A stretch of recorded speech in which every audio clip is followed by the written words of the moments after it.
Bonjour, bonjour et bienvenue dans cette nouvelle vidéo de topologie. Allez, le chapitre 15, les espaces complets, c'est le dernier chapitre. Ouf, vous devez en avoir un petit peu marre de la topologie, mais on a encore plein de belles choses à voir. On va bien rigoler, il y a des résultats encore très surprenants et ce serait dommage de passer à côté. Alors, tout d'abord, donc la table des matières. Alors, qu'est-ce qu'on va voir dans ces trois vidéos qui viennent? Dans celle-ci, nous allons voir la notion de suite de Cauchy, la notion d'espace complet. Vous allez avoir des exemples en dimension finie, en dimension infinie, avec les polynômes, les fonctions, etc. Et ensuite, nous allons voir quelques propriétés des espaces complets. Donc, voilà, le fait qu'ils soient fermés, l'union, l'intersection, etc., etc. Ok. Alors ensuite, nous verrons dans la vidéo suivante le théorème des fermés emboîtés, les prolongements d'application uniformément continus, enfin bref, on verra tout ça, la convergence absolue des séries dans un espace complet, les critères de Cauchy pour les fonctions et les intégrales, etc. Et puis, théorème du point fixe et ses applications, voilà. Ok, donc des applications de la notion de complétude.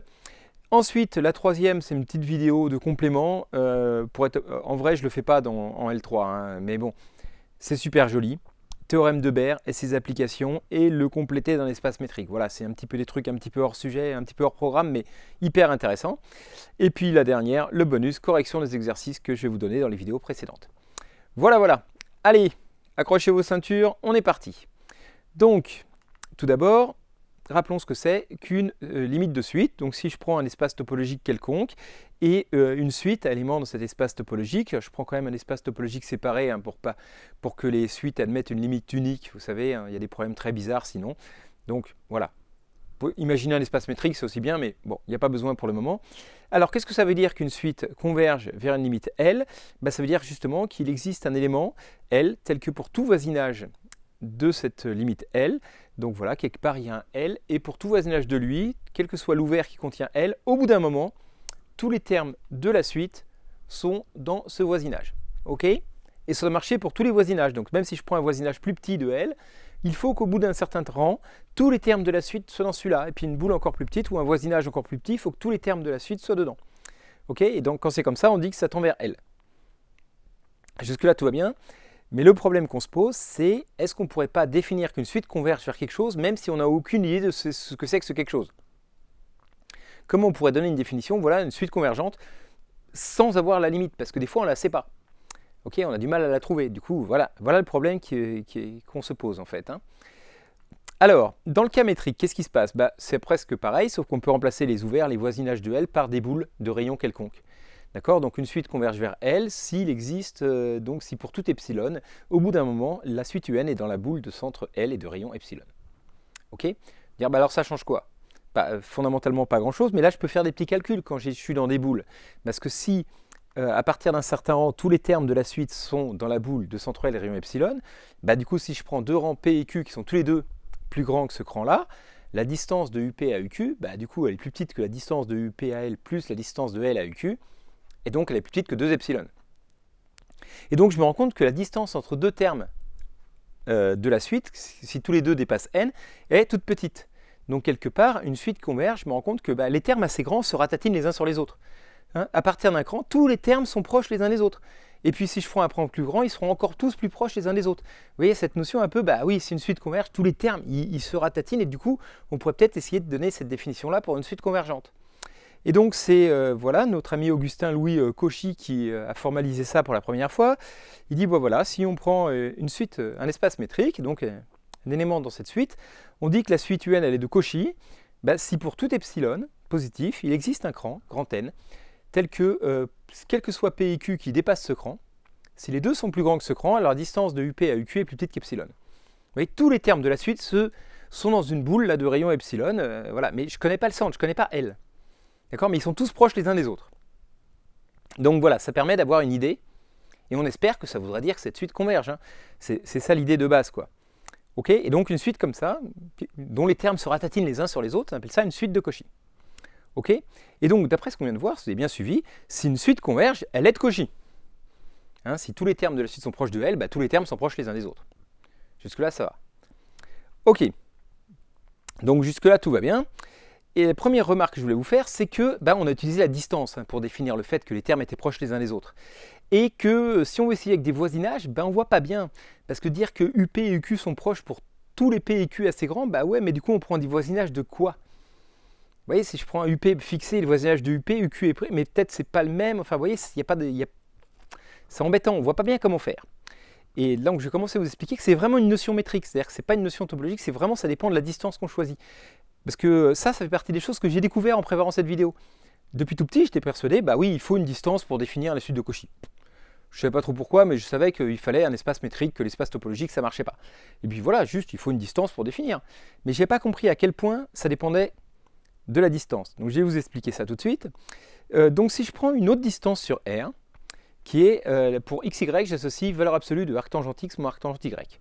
Donc on a déjà vu qu'on pouvait faire ça avec n'importe quelle valeur absolue de f de x moins f de y, si f était continu, c'était une distance. Hein. Regardez l'exercice 3-4 donc qu'on a fait il y a longtemps. Donc ça c'est bien une distance sur R. Ok, bon, jusque-là, tout va bien, ça vérifie les axiomes, etc. Bon, pourquoi pas. Et comme l'application qui a x associé à arc tangent de x est continue, bah, si un est une suite qui tend vers L, si un tend vers L, arc tangente de un tend vers arc tangente de L, et donc la distance D de un à L tend aussi vers 0. Ok, hein, puisque arc tangente est une fonction continue, donc pas de problème. Et puis, on peut aller dans l'autre sens maintenant. Si j'ai deux nombres xy tels que arc tangente de x est proche de arc tangente de y, bah, je prends tangente de chaque côté et x est proche de y. Donc, si je prends une suite un là, qui tend vers L, c'est-à-dire qu'arc tangente de un tend vers arc tangente de L, alors bah, du coup un tend vers L parce que la fonction tangente, elle aussi, elle est continue. Ok. Donc, jusque-là, tout va bien. Et, ok. Et donc, ça veut dire que les suites qui convergent pour cette topologie dans R, c'est les mêmes que les suites qui convergent pour la distance D. Hein. La topologie visuelle ou la topologie avec la distance D, ça fait les mêmes suites qui convergent. D'accord? Si une suite converge pour l'un, elle converge pour l'autre. Et donc les fermés sont les mêmes, puisque je vous rappelle qu'un fermé, c'est un ensemble tel que les limites de suite soient dans cet ensemble. Bah, là voilà, donc les fermés sont les mêmes, donc les ouverts sont les mêmes, donc les topologies sont les mêmes. Ok? Donc R est homéomorphe à lui-même, enfin c'est les mêmes ouverts. D'accord? Et voilà, avec cette distance-là, bah, la topologie de R est rigoureusement la même. Les ouverts sont les mêmes. Okay, donc c'est la même topologie. Et pourtant, on va voir qu'il y a un petit souci, parce que, regardez, je vous ai tracé la fonction arctangente. Hein, l'avantage qu'elle a, c'est qu'elle est bornée. Okay, et donc, ça permet d'avoir que la distance, du coup, entre deux points, bah, ça c'est jamais plus grand que pi. Vous voyez, entre moins l'infini et plus l'infini, l'écart, c'est pi au maximum. Hein. Donc, on obtient une distance qui est bornée sur tout R. Et alors bah, du coup, l'avantage, c'est que si je prends, enfin l'avantage ou l'inconvénient, ça dépend de quel point de vue on se place, si je prends P et Q tous les deux assez grands, vous voyez, et ben, si je prends P et Q plus grand que 4, et ben, par exemple, l'écart entre arc tangent de P et arc tangent de Q, bah, il va être compris entre arc tangent de 4 et pi sur 2, hein, la limite supérieure, vous voyez.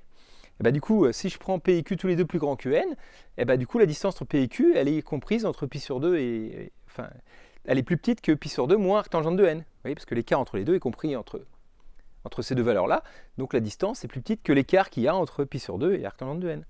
Okay, et quand n tend vers plus l'infini, quand n est assez grand, ça c'est aussi petit que je veux, puisque arc tangente de n tend vers pi sur 2 quand n tend vers plus l'infini. Hein. Autrement dit, cette suite-là, vous voyez, si je prends P et Q assez grand, eh ben, la distance P et Q, je peux la rendre aussi petite que je veux. Ce qui se voit sur le dessin, hein, je veux dire, vous voyez, ça devient vraiment tout petit, même quel que soit, même s'ils sont très très loin les uns des autres, là, bah, l'écart entre les deux va être faible. Et donc la suite un égale n, c'est une suite de Cauchy pour cette distance-là. Hein, parce que vous voyez, cette suite un là, UP, UQ. Distance de UP à UQ, je le rends aussi petit que je veux quand n est assez grand. Pour tous les P et Q plus grands que n. Donc la suite un égale n est une suite de Cauchy de R pour cette distance-là. Et ce n'est pas du tout une suite de Cauchy, vous voyez bien, pour la distance usuelle. Hein. Il n'y a aucun doute là-dessus. Vous voyez, l'écart entre deux termes, toujours 1. Les un plus 1 moins un, ça tend même pas vers 0. Donc c'est vraiment pas une suite de Cauchy pour la distance usuelle, et c'en est une pour cette distance-là. Donc même les suites de Cauchy ne sont pas les mêmes. Donc c'est même pas la peine d'essayer de définir complet et tout ça, comme on verra plus tard. Deux espaces homéomorphes avec même topologie, il y en a un qui peut être complet et pas l'autre, vous voyez. Bon, j'ai pas encore donné la définition, mais ça c'est dingue. C'est vraiment pas une notion de topologique, ça dépend vraiment de la distance qu'on met, indépendamment des ouverts. Ok. Voilà, j'insiste un peu parce que moi, ça fait partie des choses que j'ai découvertes en préparant ce cours. Oui. Ok. Alors, maintenant, donc, un petit piège classique, parce que cette définition-là, elle est un petit peu compliquée. Hein, j'ai écrit comme ça le critère de Cauchy, disant la limite quand P tend vers l'infini et Q tend vers plus l'infini de distance de UP à UQ égale 0. Il y a deux indices, on n'aime pas trop, on aimerait mieux se ramener à une seule limite. Ouais. Donc ça, il faut bien comprendre, c'est la définition de tout à l'heure. Ça veut dire qu'il existe un grand N tel que si P est plus grand que grand N et Q est plus grand que grand N, alors la distance de UP à UQ est plus petite qu'epsilon. Hein. C'est la définition de tout à l'heure, j'écris comme ça.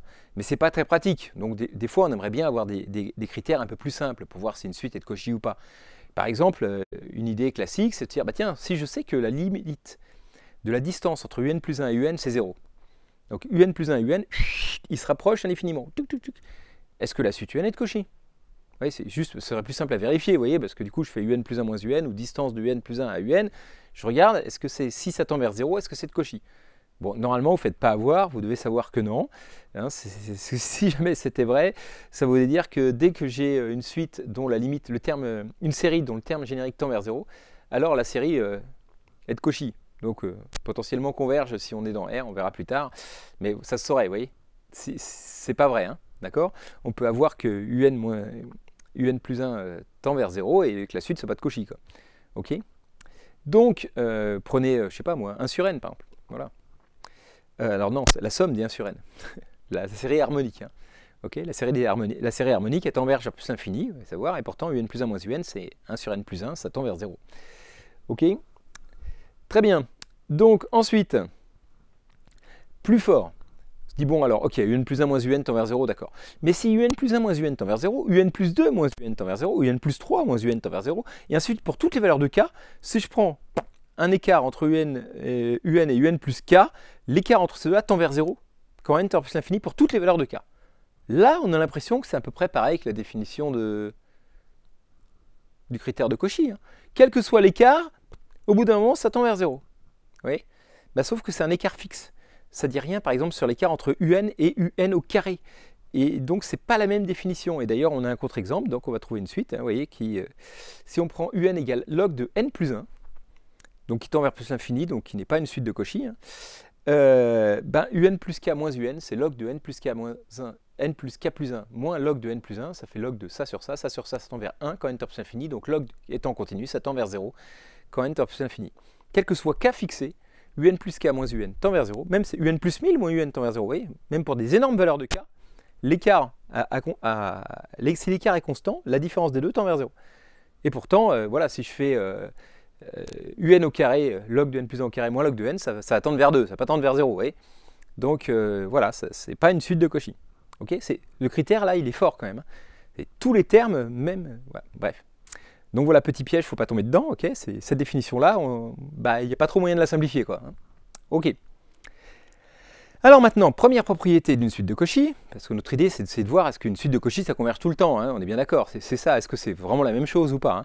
Donc première propriété, si on prend une suite de Cauchy dans un espace E, du coup, elle est bornée. Ok. Alors allons-y. Vous allez me dire, mais c'est bizarre, UN égale N tout à l'heure, elle n'était pas du tout bornée. Alors si, elle était bornée pour la distance D associée. Je vous rappelle que pour cette distance-là, l'écart entre moins l'infini et plus l'infini, c'était pi. D'accord? Donc voilà, la boule de centre rayon, de boule de centre 0 et de rayon pi, par exemple, c'est tout l'espace. Donc R est borné pour la distance de tout à l'heure, vous voyez? Ouais, c'est bizarre. Mais bon, ça dépend de la distance, vous voyez? Ça ne dépend pas forcément de l'espace, quoi. C'est compliqué, hein, je l'avais dit. Mais en tout cas, bon bref, si on prend E muni d'un espace métrique, muni d'une distance D un espace métrique, et si UN est une suite de Cauchy, alors elle est bornée. Alors comment on démontre ça? Ça c'est très simple. Je vais prendre par exemple epsilon égale 1, et je sais qu'il existe un cran grand N, tel que pour tout P et Q qui dépasse grand N, la distance de UP à UQ est plus petite que 1. Plus petite ou égale, ou plus strictement plus petite, ça m'est égal. Ok, ça je le sais. C'est critère de Cauchy appliqué à 1. Au bout d'un moment, les termes sont proches les uns des autres. Okay, et du coup, si je prends juste grand N, là, pour Q, je prends grand N, et puis pour tout petit n, la distance de U petit n, alors pour tout petit n plus grand que grand N, hein, bien sûr, la distance de U petit n à U grand N, elle est plus petite que 1. Ok, et donc, pour tous les entiers à partir de n, UN est dans la boule de centre U grand N, que j'ai marqué là, et de rayon 1. Donc voilà, tous les termes qui dépassent grand N sont dans cette boule-là. Bah oui, d'accord, il y en avait plein avant qui ne sont pas dans la boule. Ok, mais il n'y en a qu'un nombre fini. D'accord, il n'y en a que de U0 à UN-1, donc il y en a n des termes.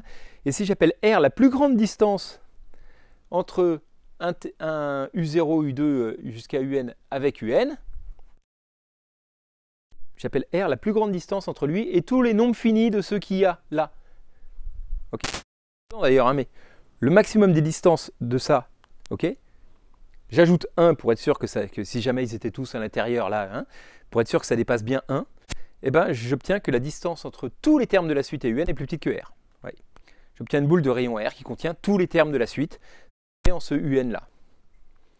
Ok, et donc bah, du coup ma suite est toute dans une boule, donc elle est bien bornée. Et voilà. Ok. Deuxième propriété, si une suite est de Cauchy et qu'elle possède une valeur d'adhérence, c'est-à-dire une sous-suite qui converge, alors elle converge. D'accord? S'il y a une valeur d'adhérence petit a, il y a une sous-suite de cette suite qui converge vers A, alors la suite converge vers A. Alors on va démontrer ça, c'est pas bien compliqué non plus, donc on rappelle notre critère de Cauchy, hein, donc si P et Q sont tous les deux plus grands que N, la distance de UP à EQ est plus petite qu'epsilon, voilà. Et maintenant je prends A une valeur d'adhérence. Alors je vous rappelle qu'une valeur d'adhérence, ça veut dire que A est dans l'adhérence des termes de la suite à partir de grand N. Pour tous les grands N, hein, si je prends tous les termes UN plus 1 jusqu'à l'infini, comme ça je prends l'adhérence de ça, A est dedans. Elle est l'intersection de tous ces ensembles-là, hein, ok. Donc, ça veut dire que si je prends, en particulier, elle est dans cet ensemble-là, à partir de ce grand N-là, donc il existe un terme UP, avec P plus grand que N, qui est très proche de A. Parce que être dans l'adhérence d'une partie, ça veut dire qu'il existe des éléments aussi proches que je veux de A dans cette partie-là. Donc si je prends une boule de rayon epsilon, de nouveau, il existe quelque part quelqu'un dans cet ensemble-là dont la distance avec A est plus petite que epsilon. Donc voilà, il existe un P plus grand que N, tel que la distance de A à UP est plus petite qu'epsilon. Ok? Mais du coup, je sais ça, je sais ça. Si je prends un Q plus grand que N n'importe où, la distance de A à UQ, elle est plus petite que la distance de A à UP plus la distance de UP à UQ. Celle-là est plus petite qu'epsilon, celle-là est plus petite qu'epsilon, donc celle-là est plus petite que 2 epsilon. Ok? Donc au final, hein, je vais dire, voilà, si Q est assez grand, quel que soit Q assez grand, distance de A à UQ est tout petit, d'accord? Et donc ça me montre bien que, voilà, quel que soit epsilon, il existe un cran tel que, pour tout Q supérieur à ce grand, distance de A à UQ est plus petite que 2 epsilon, c'est que la suite UQ tend vers A. Donc la suite UN converge bien vers A, et donc j'ai démontré ce premier résultat intéressant. Ok, voilà. Une suite de Cauchy, bon, ça commence à ressembler à une suite converge. En tout cas, c'est là une sous-suite qui converge, elle converge. Ok? Alors en dimension finie, parce que ce qui est bien, c'est qu'on sait que toutes les suites de Cauchy convergent. Cette fois, ça marche bien. Alors pourquoi? Parce qu'on a vu que dans la dimension finie, toutes les suites bornées admettaient une valeur d'adhérence. Et on a démontré juste avant qu'une suite de Cauchy était bornée. Ok? Donc il suffit de remettre les choses dans l'ordre. Et donc toute suite de Cauchy réelle ou complexe en particulier, vous voyez, c'est R, bah, c'est dimension 1, C c'est un R espace vectoriel de dimension 2, tout ça. Donc oui, ça converge. Toute suite de Cauchy dans R ou dans C, ça converge. Ok? En tout cas, voilà, dans tout espace vectoriel normé de dimension finie, ça converge. Et donc, bah, c'est facile, hein, parce que tous les termes de la suite sont dans une boule fermée, puisque la suite est bornée si elle est de Cauchy. Donc ils sont dans un compact, d'accord? Et on a déjà vu les compacts, hein, les fermés bornés de dimension finie, c'est des compacts, et donc dans les compacts tout de suite admet une valeur d'adhérence, donc la suite elle possède une valeur d'adhérence, et d'après ce qu'on vient de voir, elle converge. Hein. Ok. Donc voilà, donc c'est cool, les suites de Cauchy, dans R, dans les matrices, Mn de K, dans tous les espaces de dimension finie, elles convergent. On dit bah voilà, on a quasiment fini du coup, bah c'est la même chose, les suites de Cauchy, suites qui convergent, etc., on nous casse les pieds là, mais... Alors pourquoi ça coince? Pourquoi c'est pas pareil? Pourquoi on parle encore de suites de Cauchy et de suites convergentes? Eh bien, il y a un truc qui ne va pas. Alors je vais vous expliquer quoi, parce qu'il y a une petite subtilité. Si je prends l'espace E, imaginez c'est 0, 1, ouvert en 0. Bon, pourquoi pas. Et je prends ma suite UN égale 1 sur N plus 1, donc voilà, U0 ça fait 1, 1 demi, 1 tiers, 1 quart, 1 cinquième, etc. Elle est bien toute à valeur dans 0, 1 ouvert en 0, il n'y a pas de problème, tous les termes de ma suite sont dedans. Et puis bah, c'est une suite de Cauchy, hein. Cette suite-là, je vais dire, oh là là, il faut le démontrer. Bah, en fait non, parce que si je la prenais dans R, elle converge dans R. Converge par 0 de façon évidente. D'accord? Donc tous les termes se ratatinent les uns sur les autres. Voilà, c'est une suite qui converge. Elle est de Cauchy. Okay? Donc c'est une suite de Cauchy dans R, mais tous ces termes sont là-dedans, dans 0, 1 ouvert. Donc du coup, c'est une suite de Cauchy de 0, 1 ouvert. Ok? Et moralement, on va dire, bah oui, elle converge vers quelque chose, sauf que, bah non, elle ne converge pas dans E. Parce que, rappelez-vous, hein, définition, une suite UN converge vers L, il existe L dans E, tel que tous les termes de UN se rapprochent de L. Donc là, il existe un L, mais il n'est pas dans E. Vous voyez, l'idée c'est ça, c'est que la suite UN, en fait, la suite de Cauchy, on a envie de dire qu'elle converge vers un truc, mais cette limite, il n'est pas dans l'ensemble de départ. Du coup, on ne peut pas appeler ça une suite convergente. Parce que c'est traite, mais la définition habituelle de suite convergente, il faut que la limite elle soit dans l'ensemble. Ok? Et là, elle converge vers un truc, mais la limite, on ne l'a pas. L'ensemble, il manque la limite d'une suite qui converge vers quelque chose, mais il n'a pas la limite. Et donc, c'est pour ça qu'on dit que E n'est pas complet. Vous voyez, il manque des trucs à E. Il manque des limites de suite qui devraient converger, mais il ne les a pas, ces limites. Vous voyez la subtilité, hein? Donc, il faut bien comprendre, parce que moi, quand j'étais petit aussi, c'est pareil, en sup SP, je disais oui, on nous dit que des fois les suites de Cauchy convergent, des fois elles ne convergent pas. En fait, les suites de Cauchy, l'idée c'est vraiment des suites convergentes, mais des fois la limite n'est pas dans l'ensemble. Et donc, dans ces cas-là, c'est notre espace qui a un problème, en fait, notre espace métrique auquel il y a un problème. Vous voyez. Bon, bah, allons-y, donnons tout de suite la définition. Donc maintenant, on dit que E est complet si toutes les suites de Cauchy de E convergent. Ok. Et un espace vectoriel normé complet, ça s'appelle un espace de Banach. D'après ce qu'on a dit juste avant, si on prend des espaces de dimension finie, c'est donc des espaces de Banach. Donc en vrai, honnêtement, on ne le dit pas. On ne dit jamais soit un espace vectoriel de dimension normé de dimension finie de Banach. C'est sous-entendu. Hein. Un espace vectoriel normé de dimension finie, on sait qu'il est complet. On n'insiste pas. Donc il faut quand même le savoir, quand on dit soit E un espace de Banach, sous-entendu dans la tête des gens, 99% du temps, ça veut dire un espace de dimension infinie quand même. Sinon, ils ne le diraient pas, quoi. Ok. Dire, ah oui, c'est une dimension finie, c'est complet. Mais dans la tête des gens, prenons un espace de Banach, il faut quand même le savoir, c'est un espace de fonction, de polynôme, de trucs, c'est un espace de dimension infinie. Hein. Bon, bref. Alors, donc voilà, donc nos exemples, R, c'est R puissance n, C puissance n, etc. Tous les espaces vectoriels de dimension finie, les matrices, etc., etc. Sont des espaces complets, d'accord? Ok. Donc là, ça marche bien. Et puis par contre, si on prend Q, vous savez bien qu'il y a des suites de rationnels qui ne convergent pas vers des rationnels. Il y a des suites de rationnels qui convergent vers racine de 2, par exemple. R étoile, bah oui, il manque 0. Si je prends, je sais pas, l'espace 2, 3, union 3, 5, là j'ai enlevé 3, bah, il y a des suites là-dedans qui vont converger vers 3. Donc il y aura des suites de Cauchy qui n'auront pas de limite dans l'ensemble. Donc tout ça, ce n'est pas des ensembles complets. Ok, mais j'espère que vous visualisez bien pourquoi on dit le terme complet, parce que moi je ne comprenais rien du tout. Hein. J'avais pas du tout d'intuition, quoi. Je me disais, oui, des suites de Cauchy, des fois ça converge, des fois ça converge pas, mais dans ma tête ça pouvait osciller, ça pouvait faire des trucs très bizarres. Non, non, suite de Cauchy, ça converge vers quelque chose, mais peut-être que ce quelque chose n'est pas dans notre ensemble de départ. C'est ça l'astuce, quoi. Donc, dernière définition, si je prends l'espace métrique et A une partie de E, alors on dit que A est une partie complète de E, si et seulement si A muni de la distance induite par celle de E sur A est un espace complet. Donc ça, c'est de nouveau très intéressant, ça ne se voit pas forcément, mais ça veut dire que la définition de complet est intrinsèque. C'est-à-dire que regardant juste les éléments de A et la distance sur A, j'ai pas besoin de savoir, vous voyez, je veux dire c'est un complet de E, mais en fait si c'est un complet de lui-même. C'est la grosse différence avec fermé et ouvert. On ne peut pas dire un ensemble c'est un fermé. Non, c'est un fermé de lui-même, ok, bon ça c'est vrai, ou c'est un fermé de E, c'est un fermé de A, c'est un fermé de B, c'est un fermé de quelque chose. Alors que c'est un compact, c'est un compact.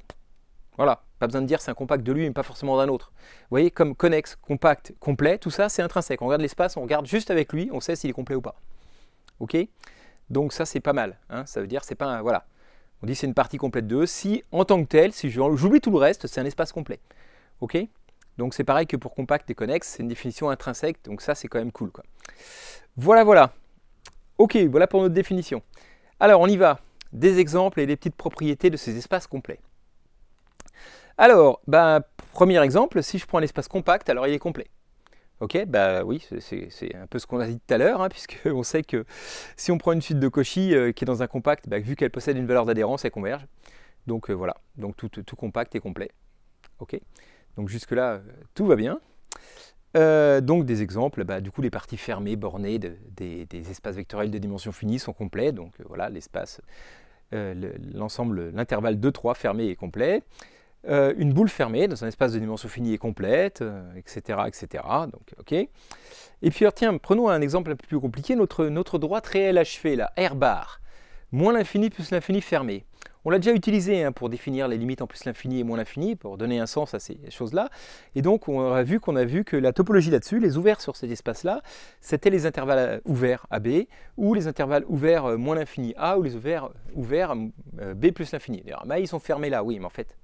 Ok, vous avez compris quoi. Et en fait, si on y réfléchit bien, ces ouverts-là, avec ces ouverts-là, on voit que R bar est compact. Oh là là là là, comment tu vois les valeurs d'adhérence, les trucs. Alors non, j'ai utilisé l'autre définition de compact, rappelez-vous, qui disait que tout recouvrement par des ouverts, on pouvait trouver un sous-recouvrement fini qui marchait.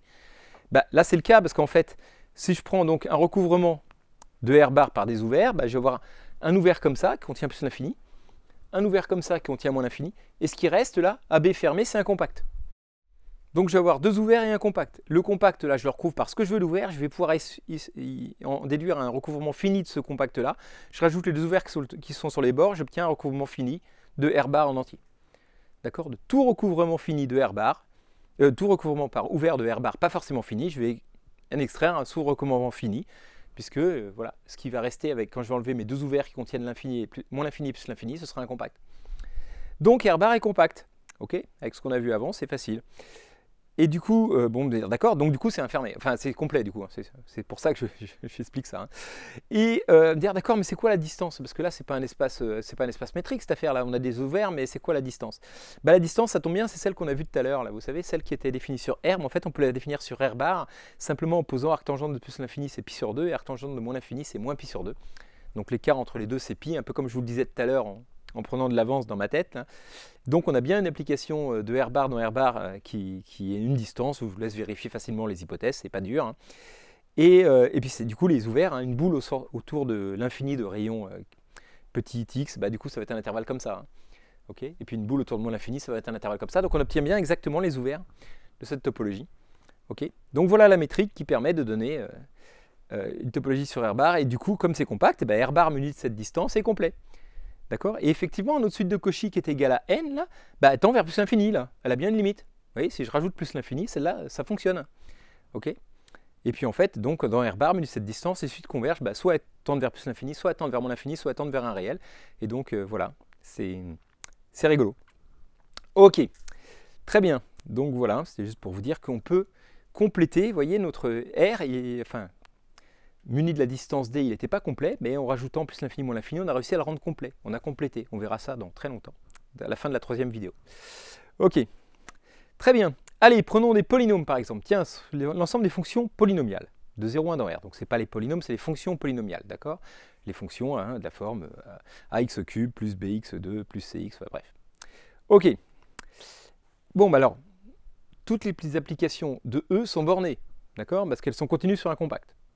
Hein, toutes les applications continues sur 0,1 sont bornées. Vous savez, le théorème des bornes atteintes, tout ça, l'image d'un compact par une application continue est un compact. Donc elles sont toutes bornées. Donc on peut définir la norme infinie. Vous connaissez, on l'a déjà vu plein de fois, hein, la norme de la convergence uniforme, qui dit que norme infinie de f, c'est sub des valeurs absolues de f de x pour x appartient à E. Ok. Très bien. Donc on obtient une borne sur nos applications polynomiales. Jusque-là, tout va bien. Eh bien, on a un théorème qui s'appelle le théorème de Stonewall-Strass qui dit que toute application continue de 0 à 1 dans R est une limite uniforme, donc ça veut dire pour cette norme-là, d'une suite de fonctions polynomiales. Ok. Donc, ça veut bien dire que les fonctions polynomiales, c'est pas complet, parce qu'il y a des limites de polynômes qui sont les fonctions continues. Et toute fonction continue, même une limite de polynôme. Alors c'est un peu violent pour juste démontrer que c'est pas complet, hein, l'ensemble des fonctions polynomiales. J'aurais pu prendre un exemple plus simple. Normalement, vous connaissez tous une suite de fonctions polynomiales qui convergent vers quelque chose qui n'est pas un polynôme. Bah, par exemple, celle-là, vous savez, hein, je prends, en fait c'est une série, mais bon, je prends la somme partielle de la série somme des xn sur factoriel n. Normalement, j'ose espérer que vous savez tous que ce truc-là, ça converge uniformément vers la fonction exponentielle. Et la fonction exponentielle, je suis sûr que ce n'est pas une fonction polynomiale. Comment je suis sûr qu'il n'y a pas une expression polynomiale d'exponentielle? Bah, parce qu'elle est égale à sa dérivée. Donc sa dérivée s'annule jamais. Alors qu'une fonction polynomiale, elle est caractérisée par le fait qu'au bout d'un moment, quand on dérive, on va finir par tomber sur 0. Celle-là, non. Donc ça, c'est vraiment pas un polynôme, et c'est bien une limite, d'accord, de cette suite de polynômes. Donc ça veut dire qu'il y a des suites de polynômes qui convergent vers quelque chose qui n'est pas un polynôme. Voilà. Et donc l'ensemble des suites de fonctions polynomiales n'est pas complet. Okay. Pour cette norme-là, en tout cas, parce que les normes ne sont pas équivalentes, on est en dimension infinie, ben pour cette norme-là, les fonctions polynomiales de 0 dans R n'est pas un espace complet. Ok. Voilà, voilà. Ensuite, alors un petit exercice. Voilà, je vous dis, prenez les polynômes cette fois, pas les fonctions polynomiales, les polynômes à coefficient dans R ou C, hein, et munis de la norme infinie. Alors la norme infinie, pas la même norme infinie, ça s'appelle pareil, j'y peux rien, mais sur les coefficients, hein, c'est-à-dire que c'est n infini de p, c'est le max des valeurs absolues ou module des coefficients, d'accord? On a déjà vu que, hein, sur les normes, que ça c'était une norme sur les polynômes, il n'y a pas de souci, donc n de p c'est max des modules des ak. Et on prend la suite, somme des k allant de 0 à n des x puissance k sur 2 puissance k. Voilà, il faut démontrer que moi que pour cette norme-là, cette suite-là est une suite de Cauchy de l'ensemble des polynômes. Ensuite, prenez un polynôme q de degré p quelconque, montrez que l'écart, la norme infinie de l'écart entre Sn et q est plus grand que 1 sur 2 puissance p plus 1. Pour tout n plus grand que p, cet écart-là est ça. Et donc, il ne tend pas vers 0 en fait, hein, quand n tend plus l'infini. Donc je spoil un petit peu. Et en déduire que E muni de cette norme n'est pas complet non plus. Voilà, donc les polynômes, avec cette norme-là de max des coefficients, c'est pas non plus un ensemble complet. Ok? Dire, bah, du coup, ça existe l'espace complet en dimension infinie, parce que là, en dimension finie, ça marche tout le temps, en dimension infinie, on a l'impression que ça ne marche pas souvent. Alors oui, on va voir un exemple tout de suite, le voilà. Si je prends donc E, un espace métrique quelconque, et F muni d'une norme, un espace de Banach, donc espace vectoriel normé complet, d'accord? Et si je prends des applications bornées de E dans F, ok, et donc la norme que je prends sur les applications, c'est la norme infinie, c'est la sup des normes de F de x pour x dans E, parce qu'elle est bornée, donc ce sup-là existe, est plus petit que plus l'infini, j'appelle ça norme de f. Alors, l'ensemble des applications bornées de dans f muni de cette norme infinie est un espace de Banach, donc est complet. Ok?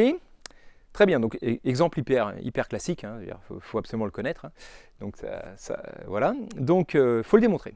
À la rigueur, vous pouvez mettre sur pause et essayer de faire la preuve, ça peut être pas mal, pour vous entraîner. C'est un bon raisonnement. Mais sinon, voilà, je vais le faire de toute façon, mais je vous conseille de la chercher vous-même. Ok, donc prenons, faut montrer que c'est complet, donc il faut montrer que les suites de Cauchy convergent. Donc prenons une suite de Cauchy, des applications bornées, voilà une suite de Cauchy. Ok. Bon alors, pour tout epsilon positif, il existe un cran, donc tel que pour tout P et Q qui dépasse ce cran, P plus grand que N et Q plus grand que N, alors la norme de Fp moins Fq est plus petite qu'epsilon.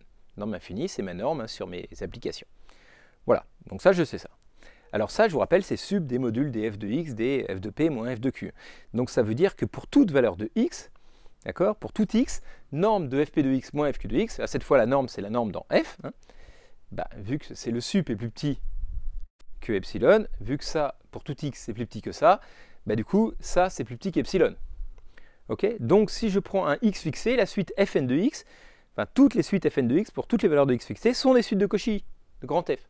Puisque j'ai ça plus petit qu'epsilon quand P et Q sont assez grands. Ok?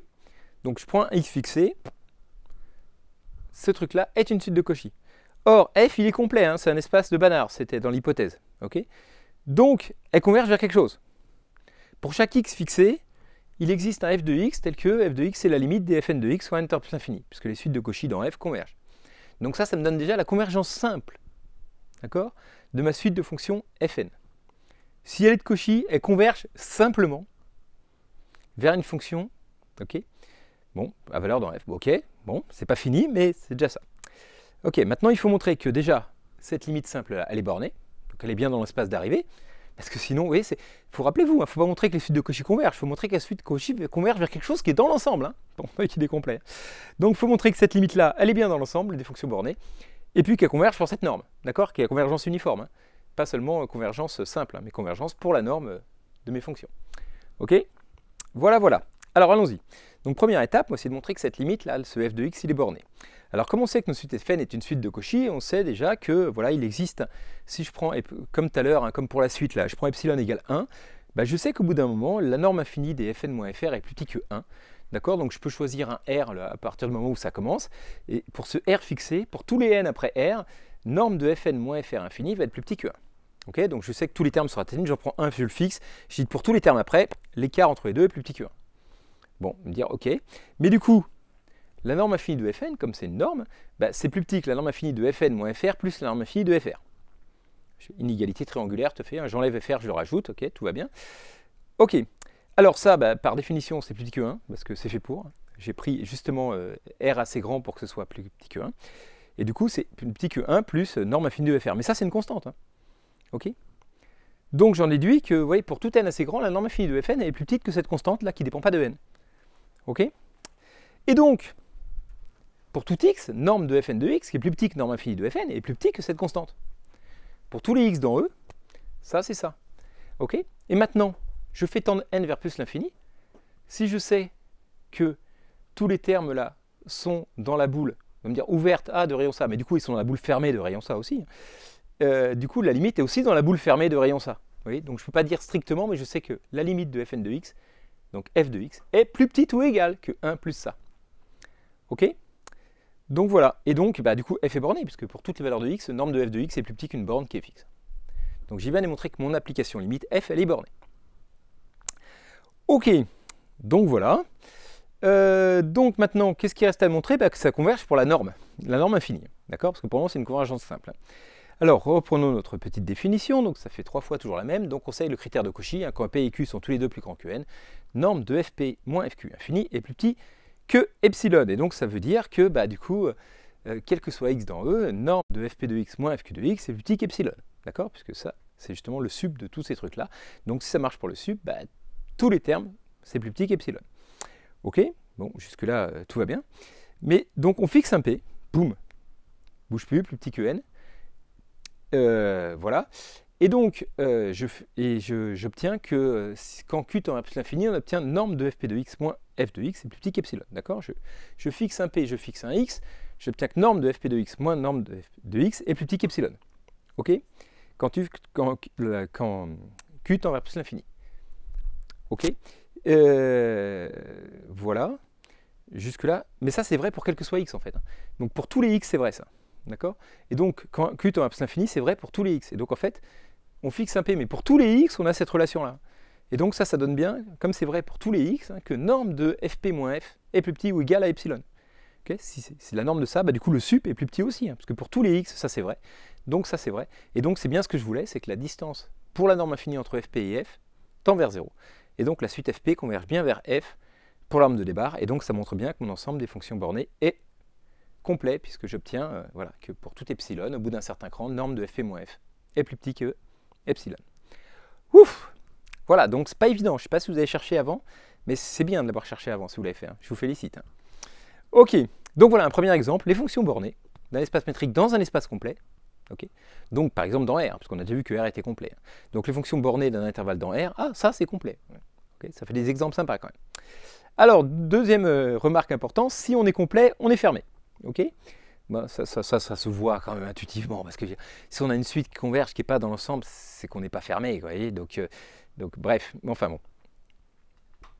Alors, supposons que f est complet, donc je prends une suite qui converge, une suite d'éléments de f qui convergent dans E. Ok. Bah, du coup, UN, c'est une suite de Cauchy de E. Donc c'est une suite de Cauchy de f, parce que je rappelle que toute suite qui converge dans E est une suite de Cauchy. Première remarque du début. Hein. Donc c'est une suite de Cauchy de E, mais elle est élément dans f, donc c'est une suite de Cauchy de f. Hein. C'est comme on disait tout à l'heure dans 0 ou 1 ouvert, bah oui, c'est une suite de R, mais dans 0 1, ces termes sont dans 0 1, ça reste une suite de Cauchy de f. Et donc comme f est complet, elle converge dans f. Et donc f est fermé, bah là je prends une suite de fn qui converge a priori dans E, bah sa limite est dans f, donc f est fermé. Hein. Voilà. Bon. Ça normalement vous connaissez depuis longtemps cette caractérisation séquentielle des fermés qui nous aide bien. Ok?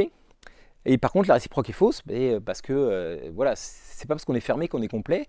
Pourquoi? Parce que si je prends un espace qui n'est pas complet, genre 0,2 au début, 0,1 par exemple, c'est un fermé de E, mais c'est pas un complet. Hein, puisque c'est l'intersection de la boule fermée moins 1, 1 avec E, donc c'est un fermé de E, mais c'est pas complet. Et là, j'ai pris un exemple comme ça, avec une intersection stricte, mais vous voyez bien, si je prends un espace qui n'est pas complet au début, c'est un fermé de lui-même. Oui, je pourrais abuser, mais je veux dire, voilà, E est fermé dans E tout le temps. Donc si E n'est pas complet, E ne peut pas être complet. Voilà, c'est pas parce qu'il va être fermé qu'il va être complet. Quoi. Donc dans l'autre sens, ça ne marche pas. Sauf si on suppose au début que l'espace de départ est complet. D'accord? Parce que là, du coup, on va montrer que du coup, si on est fermé dans un complet, alors on est complet. Okay, et là, c'est cool de se rappeler parce que c'est pareil que les compacts. Félicitations. Effectivement, hein, un compact était toujours un fermé. Un fermé n'était pas toujours un compact. Mais par contre, un fermé dans un compact était toujours un compact. Ben là, c'est pareil. Un complet est toujours un fermé n'est pas toujours un complet, mais un fermé dans un complet est complet. Ça marche exactement pareil. Donc c'est cool. Maintenant, il reste à démontrer ça. Donc voilà, par exemple, du coup, l'intervalle pi plus l'infini, comme ça, qui est un fermé de R est complet, du coup, c'est complet. Ok? Alors, allons-y. Donc supposons que F est fermé. Donc dans ce sens-là, on l'a déjà démontré. Hein, démontre-le dans l'autre sens. Supposons que F est fermé. Prenons donc une suite de Cauchy d'éléments de F. Ok? Vous démontrez qu'elle converge. Alors, UN elle converge dans E, d'accord? Parce que E est complet. Donc, si une suite de Cauchy d'éléments de F, c'est une suite de Cauchy d'éléments de E, F est inclus dans E. Donc, la suite de Cauchy, elle converge dans E, puisque E est complet. Donc, la suite UN converge dans E. Mais comme F est fermé, la limite d'une suite d'éléments de F qui converge est dans F. Donc, sa limite est forcément dans F. Et donc, finalement, la suite UN elle converge dans F, et donc F est bien complet. C'est pas dur, hein, mais il faut juste, voilà, ça marche un peu comme les compacts, voilà, ça peut être bien pour certains théorèmes, on va voir. Parfois que ça sert, hein, on s'en servira plus tard. Puis d'autres conséquences, par exemple pour les intersections et les unions, ça marche comme les fermés. Vous devez savoir normalement qu'une intersection quelconque de fermé, c'est fermé, et qu'une réunion finie de fermé, c'est fermé. Du coup, ça marche pareil pour les complets. voyez, une intersection quelconque de parties complètes de E, c'est une partie complète. Et une intersection finie de parties complètes de E, c'est une partie complète. Ok? Alors démontrons ça, c'est pas bien dur, mais il faut quand même le faire. Pareil, vous pouvez essayer de le faire par vous-même avant, hein. Ça peut être intéressant. Donc prenons pour Cx, pour x appartient à un grand X, une famille de parties complètes de E, donc je ne prends même pas dénombrable, hein, je ne prends pas dans n, tout parce que je ne sais pas, mais une famille ça peut être vraiment quelconque, ça peut y en avoir vraiment beaucoup. Pour tous les éléments d'un ensemble grand X, il peut y avoir des parties complètes de E. Et donc ils sont toutes fermées, d'après ce qui précède, puisqu'un complet est toujours fermé, donc ça jusque-là tout va bien. Et prenons l'intersection de tous ces Cx. Bon, bah, intersection quelconque de fermé, c'est un fermé. Donc ça, on sait déjà que c'est un fermé. Mais dire, ah bah oui, mais donc si l'espace est complet, c'est complet. Mais on ne sait pas. Moi, j'ai pas dit ça. L'espace, on ne sait pas s'il est complet ou pas. Complet. Par contre, l'intersection de tous les Cx, elle est inclue dans une des parties Cy. J'en prends une au hasard. L'intersection de tous est inclue dans chaque. Donc elle est inclue dans Cy qui est complet. D'accord? Donc vous allez me dire, ah mais c'est un complet de Cy. Non mais c'est intrinsèque, on est complet de nous-mêmes, de tout ça, ça ne dépend pas de dans quoi on est pris. Donc c'est un fermé dans une partie complète, donc c'est une partie complète de E. Voilà, bam, c'est un espace complet. L'intersection, ça marche bien. Ok, alors maintenant l'union finie, c'est un petit peu plus subtil. Si on prend C1, C2, Cn des parties complètes de E, un nombre fini, ok, puis j'appelle C la réunion de tous ces CI. Et puis maintenant, bah, je prends une suite de Cauchy d'éléments de C, donc la réunion de tout cela. Donc une suite, il y a un nombre infini de termes qui sont chacun dans un des tiroirs C1, C2, Cn. Vous voyez, il y a une réunion. Ma suite, là, hein, il y a un nombre infini de termes à mettre dans un nombre fini de places. Donc il y a forcément une place qui en contient un nombre infini. Peut-être plusieurs, mais il y en a au moins une qui contient un nombre infini de termes de la suite. D'accord? Donc il existe une partie CI qui contient un nombre infini de termes de la suite. Alors si je les prends dans l'ordre parce que je ne suis pas bête, j'obtiens une sous-suite. Donc qui contient une sous-suite, une phi de n. Ok?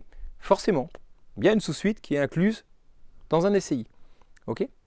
Mais du coup, cette sous-suite, elle est de Cauchy. Parce que rappelez-vous, la définition d'une suite de Cauchy, tous les termes se ratatinent les uns sur les autres. Du coup, si j'en prends qu'une certaine partie, je ne prends qu'une sous-suite de ça, bah, à partir du cran où ils se ratatinaient tous, bah, ils se ratatinent tous aussi. J'en prends moins. C'est moins dur la contrainte. Hein. Je veux dire, il fallait qu'ils soient tous tout proches. Là, j'en prends moins. Bah, ceux qui restent sont aussi tous tout proches. Hein. Donc, ok, donc c'est une suite de Cauchy, cette sous-suite. Donc, elle converge dans CI, puisque CI est une partie complète. J'obtiens une suite de Cauchy dans CI est complète, donc elle converge dans CI. Okay, donc j'obtiens une sous-suite de UN qui converge.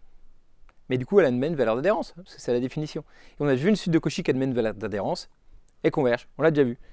D'accord? Donc voilà. Ça prouve que la réunion, c'est bien un espace complet. Ok. Voilà.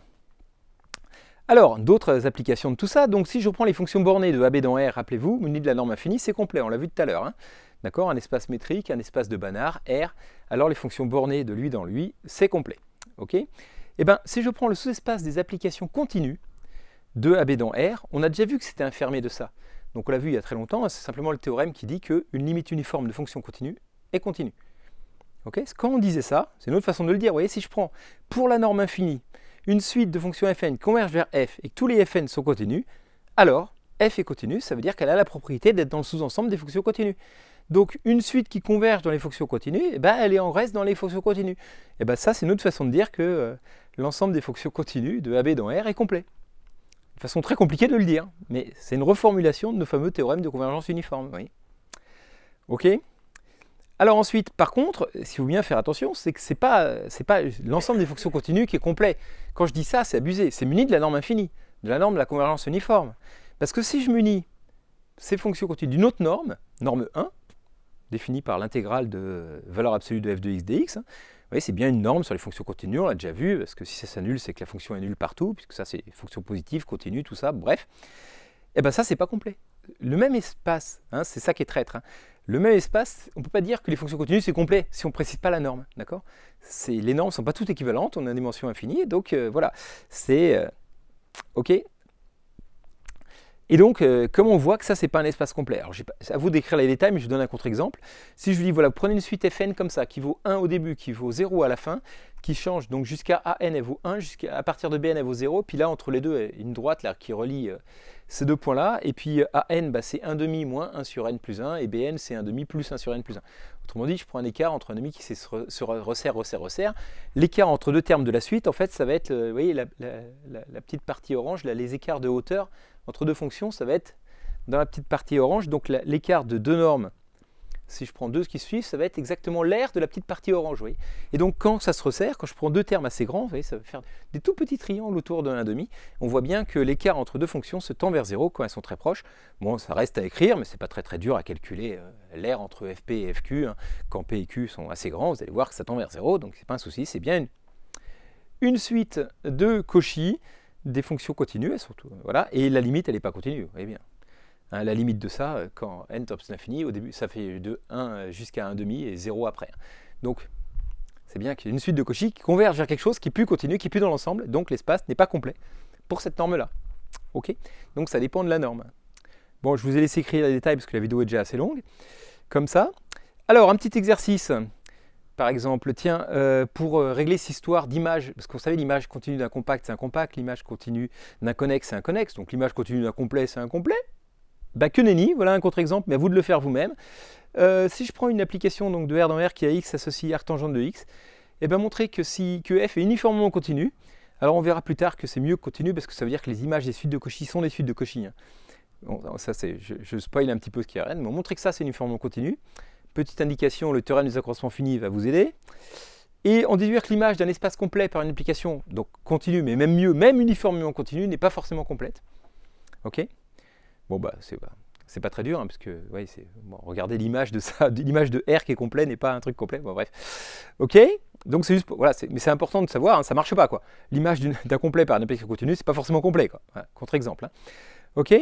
Alors, par contre, dans l'autre sens, si on prend un homéomorphisme, donc une application continue bijective dont la réciproque est continue et qui est en plus uniformément continue, donc beaucoup d'hypothèses. Okay. Alors si F est complet, si l'arrivée c'est complet, alors début est complet. Démontrez ça. L'image réciproque d'un espace complet par un homéomorphisme uniformément continu, il y a beaucoup d'hypothèses. Hein. Et alors, oui. Ok. Et dernière chose, cette fois quand même, si on prend deux espaces métriques, on prend une isométrie F de E dans F, pas forcément bijective, mais forcément injective, ça, parce que c'est une isométrie, c'est quelque chose qui conserve les distances. Hein. Ok. Donc ça veut dire que, vous voyez, la distance entre x et y, c'est la même que la distance entre f de x et f de y. Hein. Ce n'est pas la même lettre. Hein. Delta de f de x et f de y, c'est égal à d de x, y. Hein. Ok. Alors, si on a une isométrie, montrez que par contre, pour toute partie d'A de A, si on prend une partie complète de E, son image est complète. Montrez que, voilà, ça, avec cette hypothèse-là, mais l'isométrie, c'est fort. Hein. Ça conserve les distances. Hein. Donc, c'est beaucoup plus fort qu'homéomorphisme. Ok. Alors, dans ces cas-là, hop, est complet.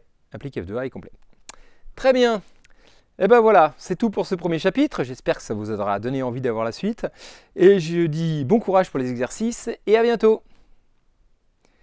Voilà, et puis merci à tous ceux qui me soutiennent de plus en plus nombreux sur Tipeee. Bientôt, il faudra que je mette les caractères en tout petit pour réussir à faire rentrer tout le monde.